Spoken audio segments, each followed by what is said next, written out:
गरीब बहू के घर अमीर का खाना।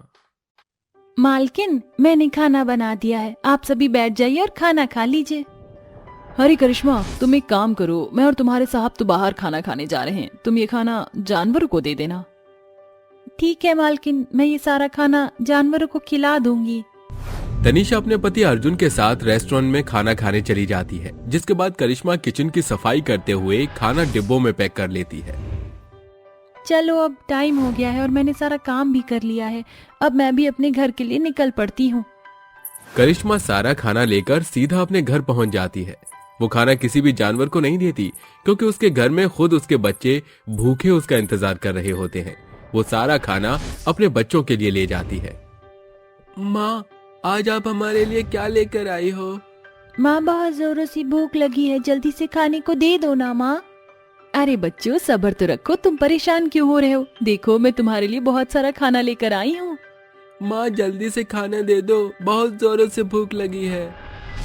करिश्मा अपने बच्चों को खाना परोस देती है, जिसके बाद वो अपने पति को भी खाना डाल देती है। चलो अब सभी अपना अपना खाना खा लो। करिश्मा और उसके बच्चे और उसका पति सभी लोग खाना खाने लगते हैं। करिश्मा बहुत गरीब थी, उसका पति अपाहिज था, जिसके चलते वो काम नहीं कर पाता था। वो अपने घर में अकेले ही काम करने वाली थी। उसकी मालकिन के घर में जो खाना बचता था वो उसे चुपके से पैक करके अपने घर ले आती थी। अच्छा हुआ आज मालकिन और साहब जी बाहर खाना खाने चले गए, उनके हिस्से का भी आज खाना मैं यहाँ ले आई हूँ। काश मैं अपाहिज ना होता तो तुम्हें ऐसा कभी नहीं करना पड़ता, लेकिन मैं क्या करूं, हमारी मजबूरी है, तभी तुम्हें यह सब करना पड़ रहा है। मेरे परिवार वालों के लिए मुझे कुछ भी करना पड़े तो मैं जरूर करूंगी। ऐसा कहकर करिश्मा अपने परिवार के साथ खाना खाती है। अगले दिन जैसे ही सवेरा होता है, वो फिर से अपनी मालकिन के घर पहुंच जाती है और सबके लिए खाना बनाने लगती है। अरे करिश्मा, आज खाने में दाल रोटी सब्जी और साथ में रायता भी बना लेना।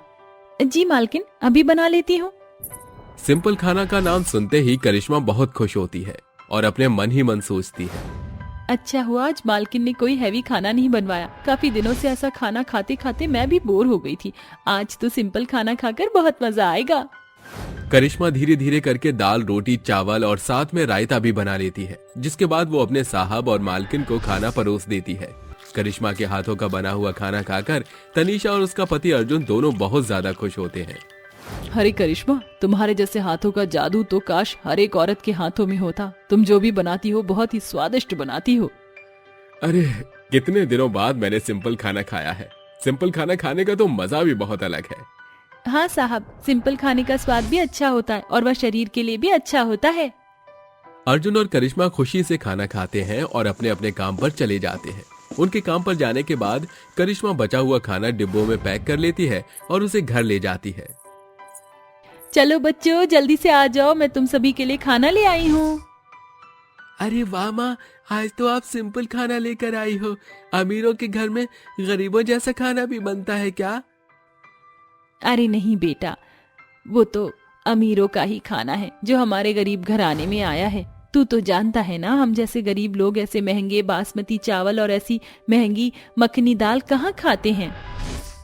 आप सही कहती हो माँ, गरीब घर के दाल चावल में और ये अमीर घर के दाल चावल में जमीन आसमान का फर्क है। सभी लोग अमीर घर का खाना खाकर खुश तो बहुत होते हैं, लेकिन अपनी गरीबी पर तरस भी बहुत आता है। खाना खाने के बाद सभी थोड़ी देर आराम कर लेते हैं। जैसे ही शाम होती है, शाम होने के बाद करिश्मा रात का खाना बनाने अपनी मालकिन के घर पहुंच जाती है और रात के खाने की तैयारी करने लगती है, जिसके बाद वो देखते ही देखते रात का खाना बना लेती है। कुछ ही देर में तनीषा उसके पास आती है और कहती है, अरे करिश्मा, आज तो हमें पार्टी में जाना था, लेकिन मेरे ही दिमाग से ये तुम्हें बताना निकल गया। चलो कोई बात नहीं, अब एक काम करना, तुम ये सारा खाना जानवरों को खिला देना। कम से कम वो भूखे जानवर मुझे कुछ दुआएं तो जरूर देंगे। मैं अर्जुन के साथ आज पार्टी में जाने वाली हूँ। कोई बात नहीं मालकिन, मैं ये सारा खाना जानवरों को खिला दूंगी।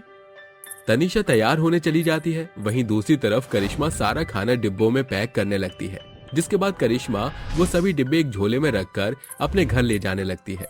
उसको जाते हुए तनीषा देख लेती है और उसके हाथों में झोला देख अपने मन ही मन सोचती है, अरे ये सब मैं क्या देख रही हूँ? करिश्मा मेरे घर से इस झूले में क्या लेकर जा रही है? कहीं हमारे घर से चोरी करके तो नहीं लेकर जा रही? मुझे इसका पीछा करना होगा। तनीषा छुपकर करिश्मा का पीछा करने लगती है। करिश्मा देखते ही देखते अपने गरीबों की बस्ती में पहुंच जाती है, जिसके बाद करिश्मा वो झोला लेकर अपने घर के अंदर जाती है। वहीं दूसरी तरफ तनीषा करिश्मा की घर की खिड़की से अंदर झांकने लगती है। चलो बच्चों आ जाओ, मैं खाना लेकर आ गई हूँ। करिश्मा झोले से खाना निकालती है और अपने बच्चों को खिलाने लगती है और अपने अपाहिज पति को भी खाना परोस देती है। ये सब देखकर तनीषा को बहुत बुरा महसूस होता है और उसकी आंखों से आंसू निकलने लगते हैं। वो अपने मन ही मन सोचती है, मैं हमेशा इस बेचारी को ऐसा कहा करती थी कि जो बचा हुआ खाना है वो जानवरों को खिला देना, लेकिन मुझे तो इस बात का पता ही नहीं था कि इस बेचारी के घर में इतनी गरीबी है कि ये 2 वक्त का खाना भी नहीं बना सकती। मुझे गलतफहमी हो गई थी। तनीषा उस समय मायूस होकर अपने घर चली जाती है, जिसके बाद वो इस बारे में पूरी रात सोचती है। अगले दिन जैसे ही सवेरा होता है, करिश्मा फिर से अपनी मालकिन के घर खाना बनाने आती है। करिश्मा जैसी रसोई की तरफ जाती है, तनीषा उसे देखकर कहती है, रुक जाओ करिश्मा, तुम आज से यहाँ अकेली खाना नहीं बनाओगी। अपनी मालकिन के मुंह से ऐसा सुनकर करिश्मा रोने लगती है और कहती है, लेकिन मालकिन अगर मैं यहाँ खाना नहीं बनाऊंगी तो मेरा घर कैसे चलेगा? अब मैं आपको क्या बताऊं, मैं बहुत गरीब हूँ, मेरा पति भी अपाहिज है, मेरे 2 बच्चे हैं, वो सब भूखे मर जाएंगे। मेरी बात सुनो, आज से तुम्हारा परिवार हमारे साथ रहेगा और तुम्हारे बच्चों की पढ़ाई लिखाई करवाना मेरी जिम्मेदारी रही। आज से तुम इस घर में नौकरानी नहीं बल्कि मेरी बहन बनकर रहोगी। करिश्मा ये सब सुनकर रोने लगती है और कहती है, मालकिन आप तो बिल्कुल फरिश्ता हो, लगता है भगवान ने आपको एक फरिश्ता बनाकर हमारे जीवन में भेजा है। उस दिन के बाद से तनीषा करिश्मा और उसके परिवार को अपने घर पर ही बुला लेती है और एक ही टेबल पर उसके साथ खाना खाती है और वो ये अमीर और गरीब का फर्क हमेशा के लिए मिटा देती है। अब तनीषा करिश्मा के साथ मिलकर खाना बनाती है और उनके साथ खुशी खुशी रहने लगती है।